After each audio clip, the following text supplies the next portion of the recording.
What's up guys, Tommy Bowyer here from Movie Rewind, and today I will be reviewing Doctor Who Series 5. There will be spoilers in this review, so without further ado, let's get into it.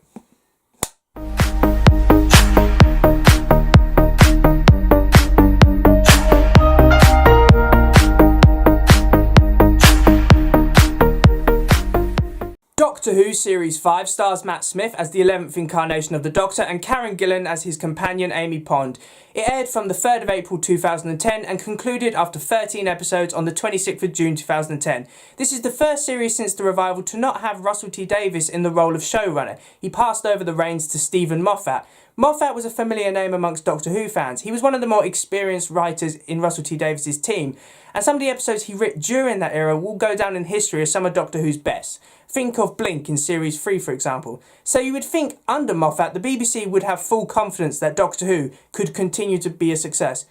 Well, you'd be surprised. They didn't. Actually, when Russell T Davies and David Tennant, who portrayed the very popular 10th Doctor, decided to leave the show, the BBC came close to cancelling Doctor Who altogether. Doctor Who was at the height of its popularity during the late 2000s, and with both men deciding to leave, the BBC were not confident in Doctor Who anymore. They felt surely it couldn't continue without Tennant as the Doctor. It couldn't continue without Davies as showrunner.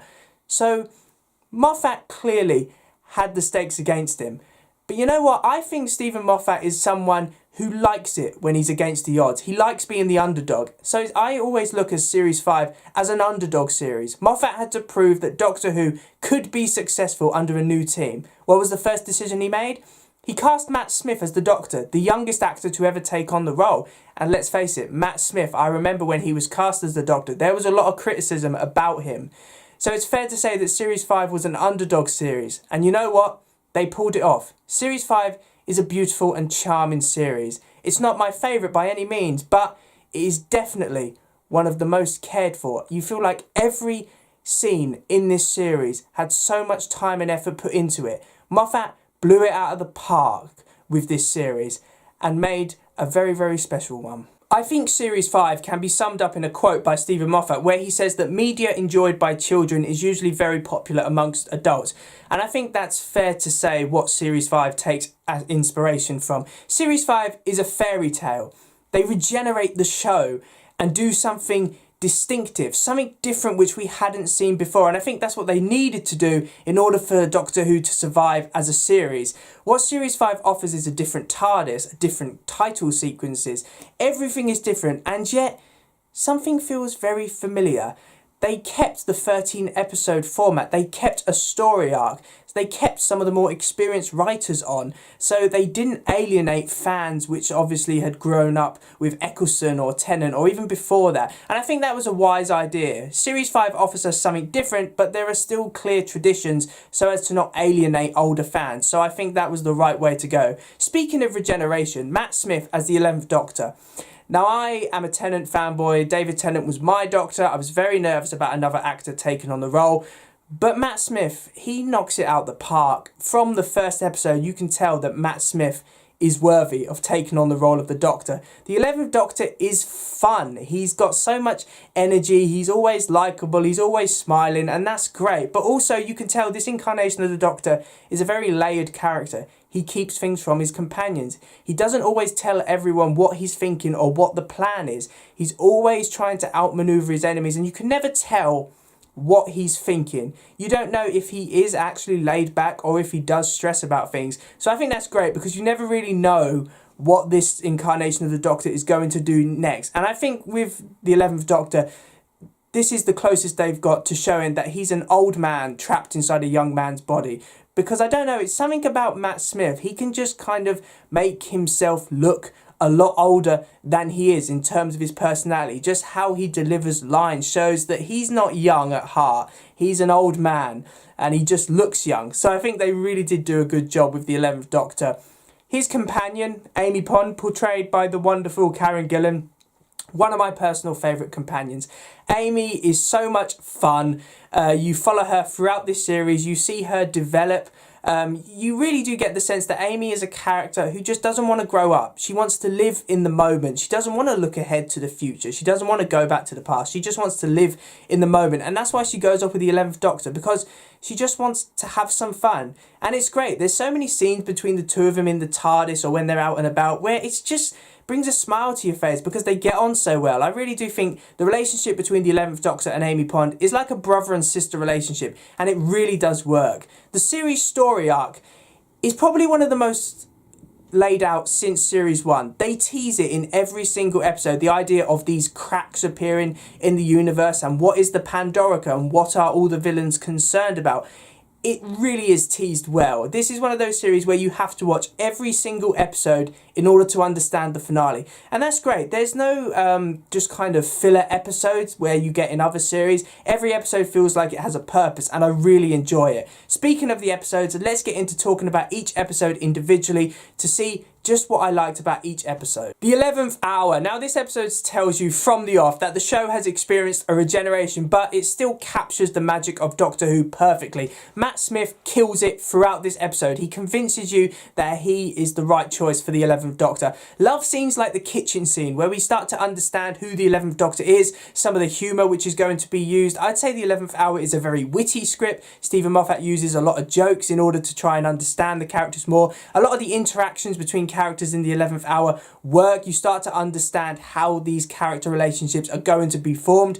Amy Pond is amazing. Karen Gillan was really well cast, and Amy is made relevant to the plot. She's not just there. She takes an active role in trying to help the Doctor out. And the fact that Prisoner Zero forms kind of a link with Amy in order to try and escape the Jatari, I think that works really well because it gives the Doctor a chance to save Amy as well, and it also makes Amy relevant to the plot. My favourite scene in the 11th Hour, it is the rooftop scene. Matt Smith kills it when he tells the Jatari about how he is the Doctor and they better run.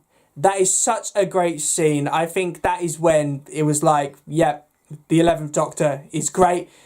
It's going to be a great series. So the 11th Hour, really strong first episode, the perfect regeneration story. The plot's fun, it doesn't take itself too seriously. Prisoner Zero is a good threat. He's not a massive villain though, but then I would say this episode's not about the villain or the plot. It's about introducing the Doctor and his new companion, so you get a chance to see who these characters are and what the relationship is going to be between them. So by the end of this episode, I was fully on board with the 11th Doctor, with Amy Pond, and with the new direction Steven Moffat was taking with Series 5. The Beast Below is a decent episode. I like the fact that it develops the Doctor and Amy's relationship. You start to see how they're going to get on and how that dynamic between them is going to work.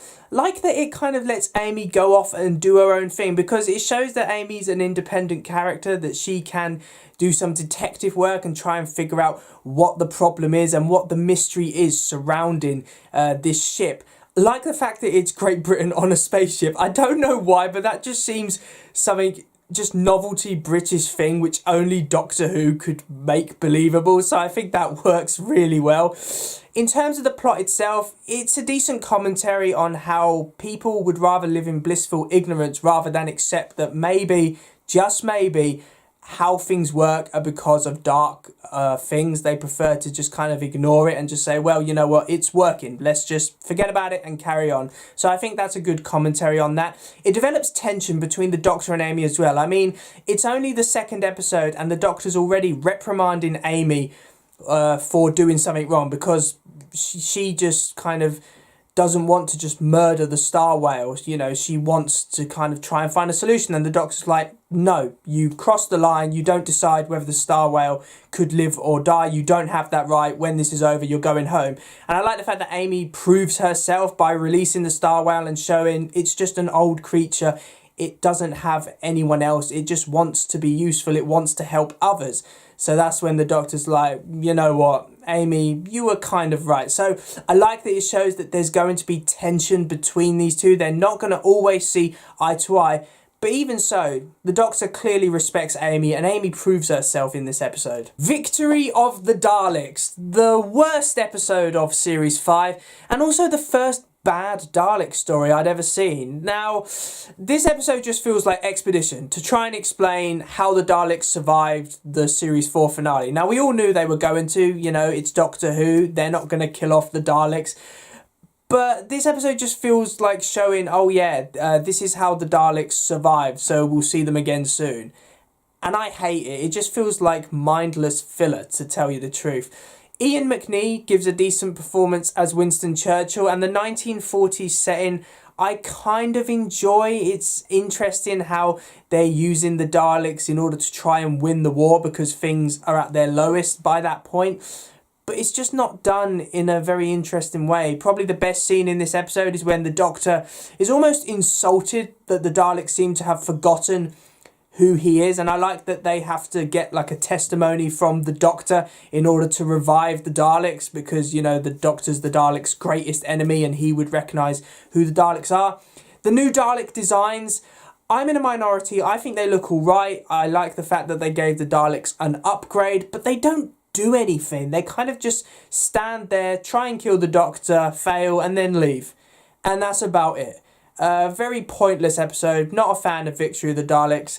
Amy doesn't have a lot to do, really. She's kind of just there. But to be honest, the 11th Doctor doesn't have a lot to do either. He's just there. So, all in all, Victory of the Daleks, very underwhelming episode. The Time of Angels sees the return of two Steven Moffat creations, Riversong and The Weeping Angels. I really like Riversong in this episode. Alex Kingston's really good in the role, and she works really well with Smith's Doctor. You can see that they both have a good rapport on screen, so I really do like that relationship between both of them, and the inclusion of Amy as well. Those three work really well together. I like the fact that they introduce kind of armed forces. It gives the Doctor some support, but also provides a challenge, as obviously he doesn't always get on with people with guns, so there's some good tension throughout this episode, which I think works really well. The Weeping Angels, now, let's face it, nothing's going to beat Blink, but I really enjoy the Weeping Angels in this episode. It adds some new ideas, the idea that an image of an angel becomes an angel, and the scene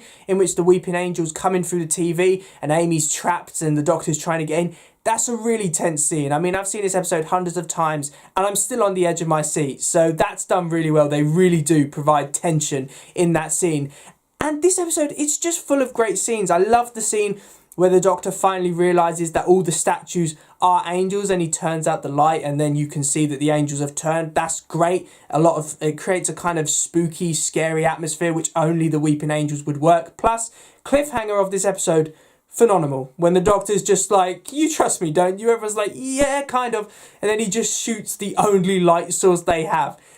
Brilliant. Because you're like, wait a minute, they're all dead now. I have to see the next episode. So The Time of Angels, really strong episode, has a lot of standout moments. The return of the Weeping Angels is welcome. They really do provide a scary and sinister threat. And I also really like Riversong. She works well with the Doctor and Amy. Flesh and Stone is a decent conclusion to a two-parter. There's a lot I enjoy about this episode. I really enjoy watching this episode, to be honest.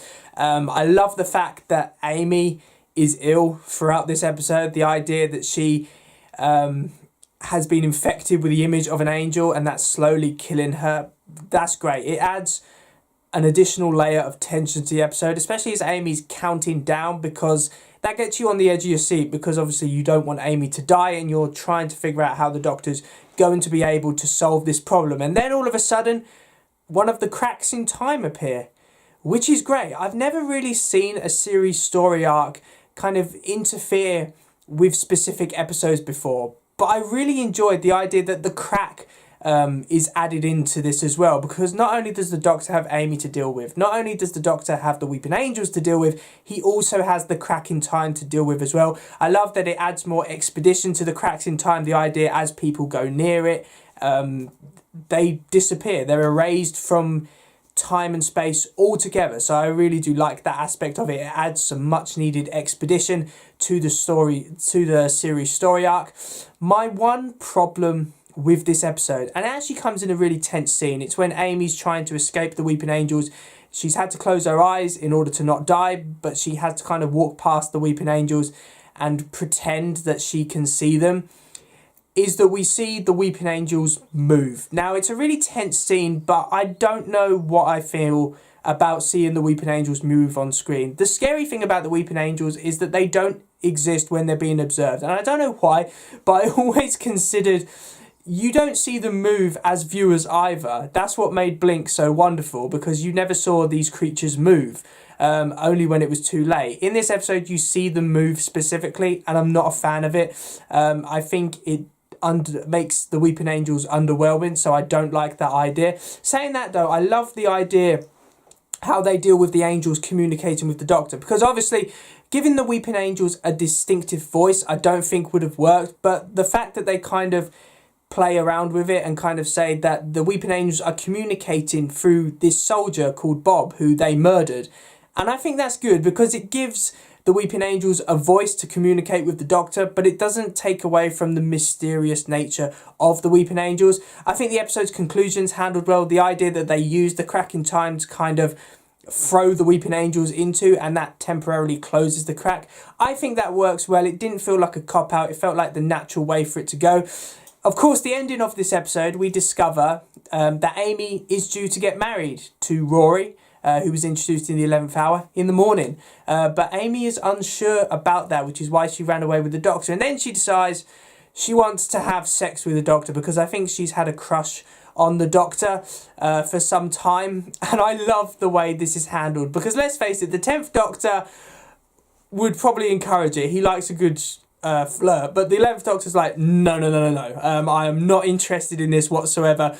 I need to do something to deal with this problem. And I don't know why, but the scenes in the bedroom between the Doctor and Amy are just so funny. I love the fact that the 11th Doctor's like, I'm like 900 and something years old, and Amy's like, I don't care, I just want to have sex with you. So that was a really funny ending to the episode. Overall, I really enjoy this Weeping Angels two-parter. I think it is underrated. I do have a few problems here and there, but nothing that major, so I really enjoyed this two-parter. It's really well done. The Vampires of Venice is an alright episode. It reintroduces the character of Rory Williams, portrayed by Arthur Darvill. Now, I didn't know what to make of Rory in the 11th hour. He's kind of just this clueless guy. And when he was introduced to the TARDIS team on a regular basis, this is the first time we've really seen a three-way TARDIS relationship. And it actually works. Unlike when they did it with the Doctor, Rose and Mickey, Mickey always felt like a spare part. In this, Rory doesn't feel like a spare part. He actually fits in with the TARDIS team really well. He becomes an integral part of the team, and I like the fact that a lot of this episode is dedicating to exploring Amy and Rory's relationship, with the Doctor trying to say to Amy, look, Rory clearly loves you, so, you know, you two belong to one another. And I like that this episode kind of gives us a bit of a breather. It kind of shows that, you know, Amy actually does want to be with Rory. Rory obviously wants to be with her, so they can spend time with one another, with the Doctor, and get married when they want to. So I do think that that aspect of the episode is really interesting. But what lets this episode down are the vampires themselves. They're not a good villain. I find them underwhelming, and the overacting going on is really annoying. I can't take these vampires seriously, because it's obvious the actors weren't taking the roles very seriously either. And it's a really interesting concept. The idea that the vampires are the last of their species, they need to destroy Venice in order to survive, and kind of so that they don't go extinct. And I really like that. There are some scenes between the Doctor and the head vampire where she's like, look, do you really want another extinct species on your conscience? And that's really interesting, because there's conflict there with the Doctor. Of course, the Doctor chooses humanity, because he's never going to let one life go for the sake of another. But the vampires themselves, I didn't like them as villains. They aren't that great, and that lets the episode down. And for a Toby Whitehouse script, I weren't very impressed with this episode. So the Vampires of Venice, there's some things I like about this episode, but it's the villains which let this one down. Amy's Choice is a great episode. It's the best episode of Series 5. It catches the viewer's attention from the off, as you learn Amy's pregnant, and you're like, what the hell? Then all of a sudden you discover that, hang on a minute, there's two versions here. There's one where Amy's pregnant and her and Rory have left the TARDIS and living a nice quiet life. And then there's one where they're in the TARDIS facing the threat of a frozen star. So this is a really interesting and tense episode, because the threats from both realities feel real. and you don't understand which one is the correct one. As a viewer, you are guessing throughout. Is that it? What the heck was that? Maybe that's something. So there's a lot of guessing in this episode, and that's what I love about it. Amy's put front and center. This is all about Amy deciding what kind of life she wants, because Amy is, I would say, is someone who lives for the moment. She doesn't want to think about this future, but in this episode she's made to consider the future. What choice does she want to make? Dreamlord, great villain. Throughout this episode, he keeps teasing the Doctor and Amy as well, basically saying, oh, what kind of life do you want? Look how pathetic you are, especially to the Doctor. He's constantly putting the Doctor down and basically calling him pathetic, which makes the plot twist great. The idea that the Dreamlord is actually kind of the Doctor, all the negative things about the Doctor have formed into the Dreamlord, which makes sense, because I would say with the Doctor there's a lot of self-loathing going on, so it makes sense why the Dreamlord would be basically saying to the Doctor, you're pathetic, you're disgusting, oh, you let everyone down. So I think that's great. That was a really well done plot twist. I also like the plot twist that the Dreamlord can only have authority in dreams. So both options were just dreams. So that's why the Doctor decides, you know what, I'm going to call his bluff. I'm going to blow up the TARDIS as well. So I think that does work very well. Rory's death in this episode, it weren't great, but then I don't think it was meant to be. I feel like the idea of that was Amy choosing Rory once and for all over the Doctor. Overall, I really enjoy Amy's choice. It handles good concepts really well. The Dreamlord's a great villain. The plot twists work well.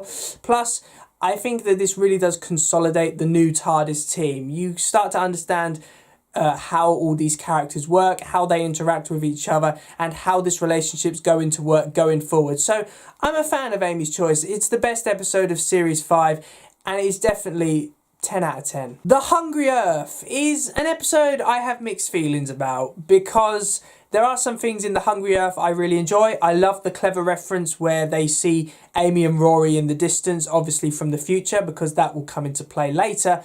The Silurians have a basic design, but I really like the idea of them. The idea that there is this species under the Earth who believe that they should inherit the Earth because they were here before humanity and it's their turn. So I do really like the idea of the Silurians, but my main problem with the Hungry Earth is there's so much expedition going on.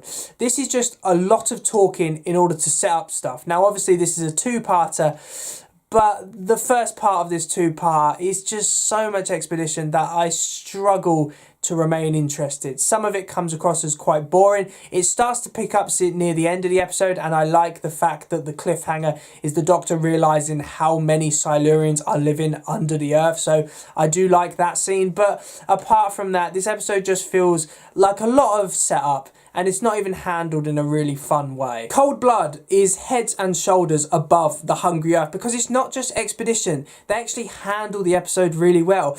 Love the fact that on both sides, both the Silurians and the humans, you have people who just do not want to compromise. And I think that's why I love this episode so much, because it's a great commentary on how negotiations take place. You can see with Amy on one side and the Silurians on the other, they're trying to compromise. They're trying to come up with an agreement which will satisfy both the humans and the Silurians. But of course, on both sides, there are those that just do not want to compromise. On the human side, you've got the mother who ends up killing one of the Silurians because she provokes her into killing her. And she's just like, you know what?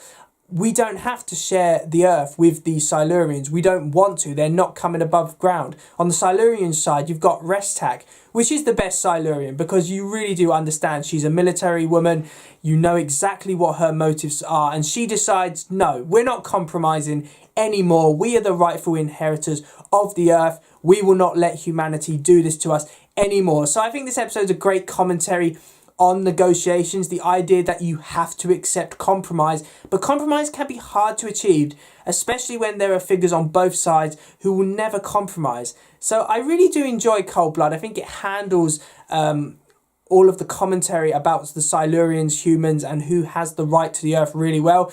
The most emotional aspect of this episode is the ending. We see another crack and Rory is shot and killed by a Silurian. Handled in a really emotional way. I really do enjoy his death scene. Arthur Darvill nails it, and so does Karen Gillan. As Amy, you really see how devastated she is. But obviously the crack in time ends up taking Rory, wiping him out of history, time and space. And then the scene in the TARDIS where the Doctor's saying to Amy, look, you just got to remember him, you got to remember him. And then obviously Rory's gone. Amy forgets him. And you just see the Doctor sitting there. And this is what I mean about the 11th Doctor, when you kind of see that he's not always happy-go-lucky and very laid back. You can clearly see that he doesn't know what to do. Does he keep who Rory is away from Amy? Because Amy never remembers he existed. So in the end, the Doctor decides he'll just let Rory go. And that is great, because it shows that the Doctor is just trying to protect Amy by allowing her to forget about Rory. So I think that's handled really well, and it adds more depth to the 11th Doctor. Now, I said that Amy's Choice was my favourite episode from Series 5, but Vincent and the Doctor does come a close second. I've seen this episode appear in a lot of top 10 Doctor Who episodes, and I can see why, because Vincent and the Doctor definitely is a very special episode. The actor who plays Vincent van Gogh is amazing. He looks like him, and he really does capture Van Gogh's struggles with depression really well. This episode doesn't shy away that Van Gogh suffered from depression, so I really do like that aspect of it. There's also tons of imagery in this episode which just feel like Van Gogh's paintings. You can tell that a lot of care and attention was put in to the set designs of this episode, and it works really well. Seeing sunflowers everywhere, seeing cafes which were painted by Van Gogh, it just works very well, and it just adds so much to the episode's atmosphere. I love Amy during this episode. The fact that she knows something's not right. You can tell throughout this episode that something is bothering her. She's crying for no apparent reason, obviously because she's forgotten that Rory was killed and had never existed. So I really do like that. It kind of adds to what happened at the end of Cold Blood. The idea that Amy doesn't remember Rory, but she knows that something is missing in her life. The Creeface as a villain, when I first saw this episode, I weren't a fan of the Creeface, this invisible villain which only Van Gogh can see. But actually, having rewatched it, I've got renewed appreciation for the idea of the Creeface. It's a pack animal which has been abandoned, and it just kills everything that moves. And in the end, Van Gogh, the Doctor and Amy end up killing it. But then Van Gogh, as Van Gogh says, it was a frightened animal and they just killed it. Which is great, because it's the idea the Creeface was just scared. It weren't intentionally going out and killing things, it was just scared. But let's face it, the most talked about aspect of this episode is the museum scene, when Van Gogh finally sees how big his paintings were and gets the recognition he deserves. And that is such an emotional scene. The actor kills it, because you can just tell Van Gogh, never appreciated in his own time, finally gets a chance to see that actually his work was appreciated, and it still is for years to come. So I really do enjoy that scene. I think that works really well. And I kind of the bittersweet ending, the fact that he still committed suicide at a young age. So the Doctor and Amy didn't really change anything, but they did offer Van Gogh a glimpse into the future so that he knew he would be remembered. So it's a very emotional episode, a bittersweet ending, and the actor who plays Vincent van Gogh, he was incredible. The Lodger is a really laid-back episode. It's one I can just put on and it'll bring a smile to my face. Now, usually the episode which airs before a two-part finale is kind of a filler, and while this does have traits of being a filler, I think they pull it off. I really enjoy James Corden's performance as Craig. Craig comes across as a very likeable guy, someone who doesn't want change, he doesn't want the big adventure, he just wants, stability, tradition. So I really like Craig, and I also enjoy Craig and Sophie's relationship. It's quite cute to watch. You kind of, from their first scenes with one another, you want to see them together, and that's because both actors obviously have good chemistry on screen, so they bring that relationship to life. So I really enjoy that. The Doctor with Craig, some of these scenes are so funny, especially scenes where he's playing football, where he's like, I don't know if I can play football. Oh wow, it turns out I'm actually pretty good at it. So I like scenes between the Doctor and Craig. It's kind of just the Doctor trying to act like a normal human being and failing miserably, so I really enjoy it. In terms of the plot itself, the idea that there is this ship above Craig's house which has broken down and it's trying to leave, so it's getting humans up and kind of testing them out as pilots in order to leave. It doesn't understand that no human on the planet is going to be powerful enough in order to make them leave. So I enjoyed that concept. It's kind of not a life threatening threat. It's not going to destroy Earth or anything, but it's a more light-hearted villain in a more laid-back episode. So in many ways, I like The Lodger. I think The Lodger is a good filler episode in many ways. It's more light-hearted, it's not taking itself too seriously, and it's the perfect, more laid-back episode before the more intense two-part finale. The Pandorica Opens is an intense, exciting, and really shocking episode. I love the Pandorica Opens. It sets up the series finale in such a great way. From the off, we get references. We see Winston Churchill, Van Gogh, River Song trying to get the Doctor's attention, and the Pandorica is set up in a really interesting way and very mysterious as well. You're wondering what is in this Pandorica and why is it generating so much attention from seemingly every villain the Doctor has ever encountered. It teases the idea of the Pandorica throughout, as we learn that Amy actually really enjoyed learning about the Romans at school, and one of her childhood books was Pandora's Box. So it kind of sets up that this is kind of all fake. It's all based around Amy's imagination and childhood. So that works really well. We see Rory return. I was shocked when Rory turned up again, and the Doctor's obviously shocked as well, because you're wondering, hang on, how did Rory survive? And then of course you learn, well actually he didn't survive at all. The Romans are just autons. So actually that's a good twist. It works really well, and it explains how Rory was able to come back, because this is all based on Amy's memories. So I think that does work really well. All of the Doctor's villains returning, I think, was a nice touch, because it kind of sets up that the episode is just going to be one big battle. It didn't turn out like that, but I love the scene when the Doctor kind of stands up to all his enemies and is just like, think about how many times I've defeated you and decide who is going first. That really does establish the Doctor as a hero really well. The cliffhanger to this episode is amazing. It's 10 out of 10. Amy is shot by Rory and appears to be dead. The TARDIS has exploded with River Song inside, and the Doctor's been trapped in the Pandorica because all of his villains decide that the cracks in time are due to the Doctor, so they have to close him in the Pandorica in order to save the universe. But of course, that's not what happens, because the TARDIS ends up exploding and wiping out all of time and space. And it's great when you see all the planets disappearing and then it's just blackness. And then it says, to be continued. Amazing. That is how you set up a series finale. You make the viewer on the edge of their seat with their mouth opened, shocked at what they've just seen. And that's what the Pandorica Opens does in a really great way. So, massive fan of this episode. It really does get you ready for the finale, and it has some truly shocking moments in it. The Big Bang is a pretty solid conclusion to the Series 5 story arc of the cracks in time and the end of the universe.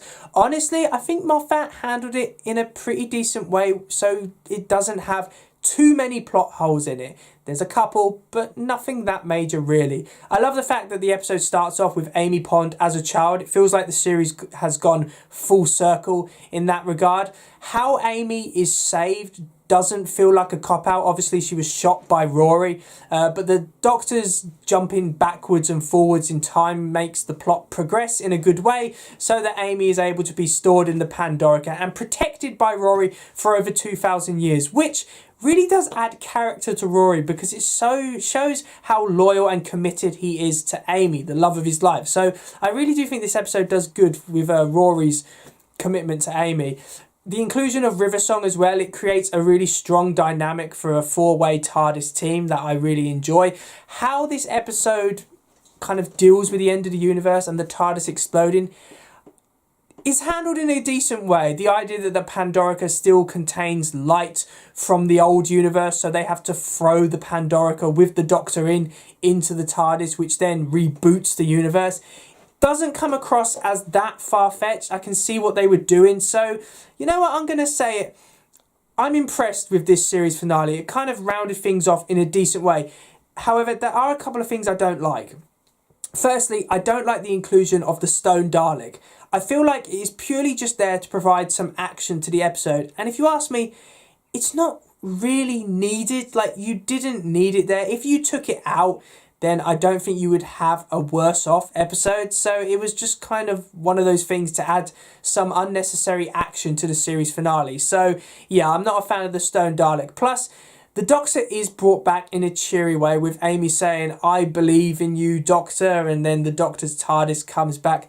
Don't know why, I've always felt that was a little too cheesy for me. I don't mind Doctor Who being cheesy, but that was just a little too cheesy. Saying that though, the wedding scenes themselves, I really enjoy. It's clear that Amy and Rory love each other. I love the Doctor being there. It's a more light-hearted and fun series finale. We're not used to seeing Doctor Who just kind of having a good time. So I really do enjoy the uplifting way Series 5 ends, with the Doctor going to his TARDIS, Amy and Rory joining him, and them going off to have more adventures. It kind of feels like the perfect way to end the series. The idea that Series 5 is over, but Doctor Who will continue. So I really do like The Big Bang. There are some flaws, but overall I think Moffat handled the story arc really well, and he showed by this series finale that Doctor Who was definitely in a safe pair of hands going forward. So in conclusion, Doctor Who Series 5 is an amazing series of Doctor Who. Steven Moffat, against the odds, pulled it off. Now, I was someone, much like the BBC, I couldn't see how the show could survive without Russell T Davies or David Tennant. Series 5 proved me wrong, and I'm glad about it. I think Doctor Who fans have a lot to owe Series 5, because without it, I don't think the show would be around today. Matt Smith as the 11th Doctor, he nailed it from the first episode, and as the series went on, he only improved. He's a great incarnation of the Doctor, and you can tell that Smith was giving it his all. Karen Gillan as Amy Pond, one of my personal favourite companions. Her and the Doctor work so well together on screens. They're the glue which hold this series together. And while not every episode in this series is 10 out of 10, some are just okay. Some, such as Amy's Choice and Vincent and the Doctor, will go down in history as some of Doctor Who's best episodes ever. The series story arc overall is great. In my opinion, the best since Series 1. I've never seen a series which you have to watch every episode in order to get the series finale, because the cracks through time are teased in basically every single episode. You can tell that a lot of care and attention went into Series 5. They knew that this series, they had to prove that Doctor Who could continue to be a success, and they pulled it off. No doubt about it. And that is why Series 5 gets a very well-deserved gold ranking. Series 5 is a fairy tale.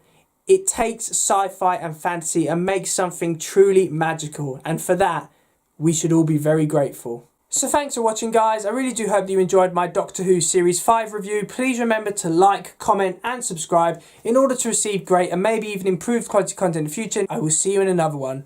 See ya!